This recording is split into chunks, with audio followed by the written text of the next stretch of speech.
Welcome to Mojo Talks, and today on Context is King, I'm joined by Ash. How you doing, Ash? Very good. And today we're talking about Kylie Jenner and Snapchat, two things we know tremendous about. Totes. Right.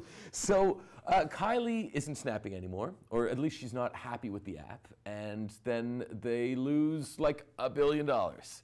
What does this mean? Well, first of all, they didn't lose $1 billion in terms of revenue less costs. The stock or the market capitalization, the valuation of the company went down by $1 billion. So the stock is basically the present value of all future earnings. Right. The sentiment on a given company, so to speak. And Snap doesn't actually make money, they lose money, right? So I think this is more about maybe information and an indication about the future attractiveness of the app and its ability to retain users and therefore generate revenues and whatnot.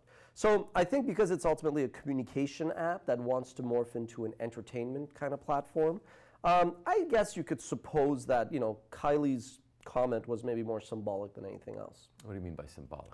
Well, I mean, look, last year a very successful investment bank asked to meet me, and I was a bit surprised because they're very, very big, but when we started to talk about our business, I kind of realized, I go, oh, they're not here necessarily asking about WatchMojo. They want to see how WatchMojo uses these platforms, whether it's YouTube or Twitter or Snapchat. And they spent a lot of time in Snapchat because Snapchat was going to do an IPO.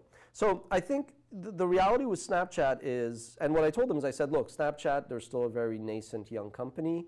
They're not very good, a bit like we said with Facebook, with partners. They don't really communicate and articulate very well. And as much as their CEO has a very good eye for product, I just said it's not necessarily clear where the company is going to be in 1, 5, or 10 years. So sometimes when the market is lacking clear information from a company, the market does tend to overreact to certain news, much like Jenner's yesterday. And that wasn't even news, it was a reaction, right? Right, but so, and here, I think I'm going to call bullshit on, this is my personal opinion, but on the whole influencer phenomenon, the fact that she makes a comment and all of a sudden everyone goes into a tizzy and they're losing, or the perception is that, somewhere there's $1 billion that just poof.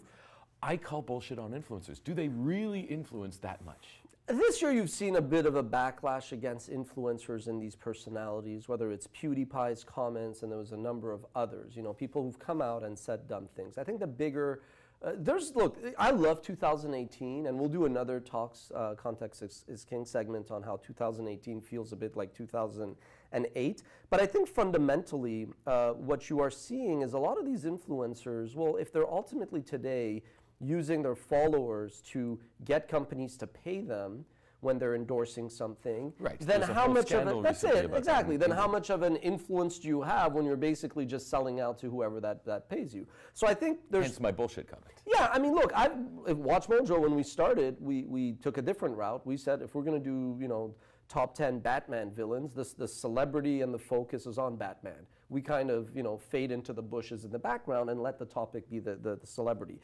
There's a room for influencers, but I think what you're seeing is like a regression to the mean where, yeah, some people are saying, what do they influence? Really not that much.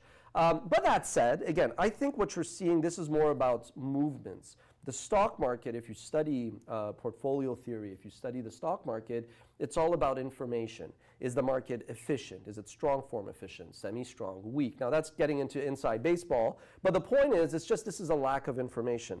Look, if you take a look at stocks, sure, if you have a basket here that has like GE, Citigroup, they will react a certain way. If you have Apple, if you have Google, they will react a certain way. So I would say on the one level, if you have stocks like Snapchat or Twitter or Facebook, those are ultimately what I call like the mobile web portfolio. So if at a macro level, those stocks in theory should move the same way. If you believe long term that consumers are going to, online and they're spending all their time on their mobile devices, then you can imagine that those companies are going to benefit.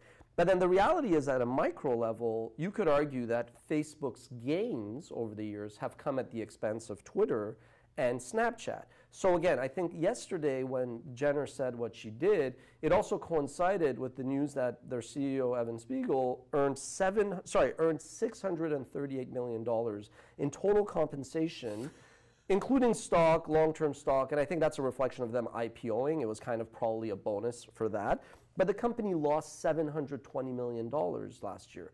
So I think what this really kind of reflected more on than Jenner's comment was, for God's sakes, Snapchat is still losing money. It doesn't have a path to profitability. More importantly, Facebook is ripping off every feature that Spiegel comes up with.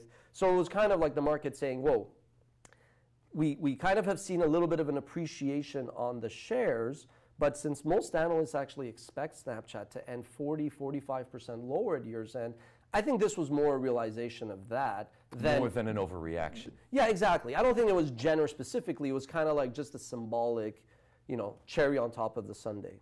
Are there any comparables that you can come up with that resemble this situation or that can give us some guidance?